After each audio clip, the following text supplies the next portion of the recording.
after the Passover lambs were sacrificed, and the last Passover lamb was sacrificed, which is one selected by the high priest, they then took it into the priest's quarters in the temple in Mount Moriah. The high priest and his entourage would go over the Kidron Valley Bridge. It's late now, the afternoon of the 14th.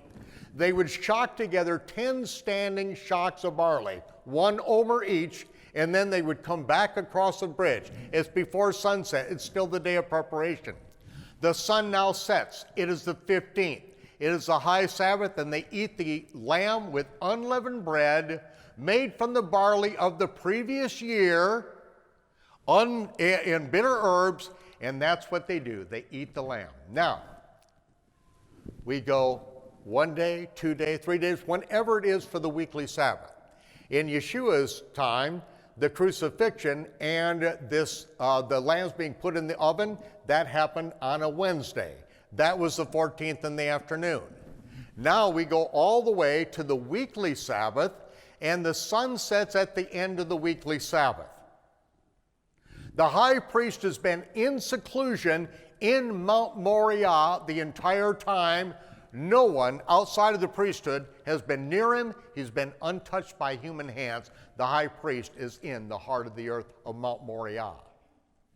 Then, after sunset, the high priest and his entourage, and now thousands of people, crowd the Kidron Valley Bridge. He walks over the Kidron Valley Bridge, and this is the scene on the side of the Mount of Olives as we focus in on it right now.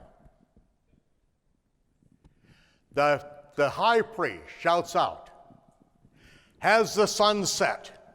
And the priest in unison crowd, "Yes, the sun is set." "Will you harvest the barley?" "Yes, we will harvest the barley." "With your sickle?" "Yes, with this sickle." "In this basket?" "Yes, in this basket." "Harvest the bikurim, the first fruits of the barley." Now the sun is set. Now it is no longer the Sabbath day. They can now work, and they take those 10 standing shocks of barley, and they harvest them, and they put them in their basket. Now, after that, they take them across the Kidron Valley Bridge in the baskets over to the Temple Mount. And now, the next scene from the Temple Mount. Now we see over on the right hand, over on your right hand side, the priest bringing in the barley from the Kidron Valley in the baskets. Now you see the one next to him, right underneath the cloud, which is really the smoke from the altar. The priest is winnowing out the grain from the chaff. And then we see right in front of him where they are sifting out and further winnowing it out. And then all the way over to the left, you see the priest that is then parching the barley, removing all of the moisture from that. After it is now parched, then you see right in the middle and the back, now the priest is grinding the barley. It is through the night going to be then baked into loaves and then presented as the first fruits the following morning. That's why it has to be done after the Sabbath day, not on the Sabbath day. This is exactly how it was done in the temple. Can I show it to you from Exodus or Leviticus? No. But we know from history this is exactly how it was done, and even the Pharisees admitted that this is how it was done in the temple. Let's say that it's like this year. The 14th is tomorrow. It's the Sabbath day, correct? All right, so let's go back to the temple period. It's the 14th day of the month. In the late afternoon, we're going to sacrifice the Passover lambs, and at sunset, it's going to begin the 15th, and we'll eat the Passover, as we will tomorrow night, with unleavened bread.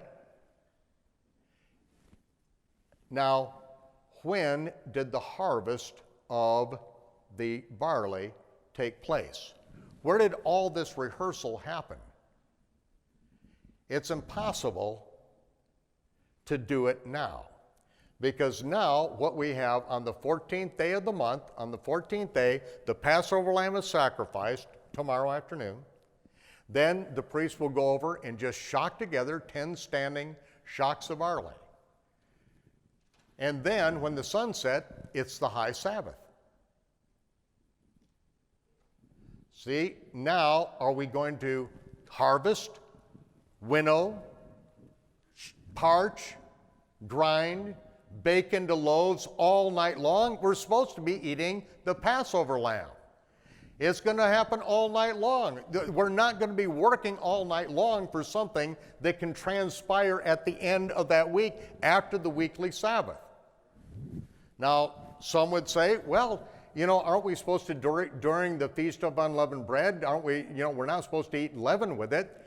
Well, let's look at it. Let's say that it happens the next week, okay? At the end of this period of time, the seventh day is also going to be Sunday, correct? Excuse me, it's going to be Shabbat. And so at the end of Shabbat, we now cut the barley and we process it through the night and present it the next morning. Where did leaven all of a sudden come into the picture? We haven't had leaven in the land for 7 days. Leaven doesn't just magically appear at sunset at the end of the Sabbath. You've got to have time to let leaven be leaven. It takes a couple of days. So at the end of this period of time, after the weekly Sabbath, everything can fit. They can bind together the standing shocks of barley because they're still standing. They're not going anywhere. They're still growing. They're fine.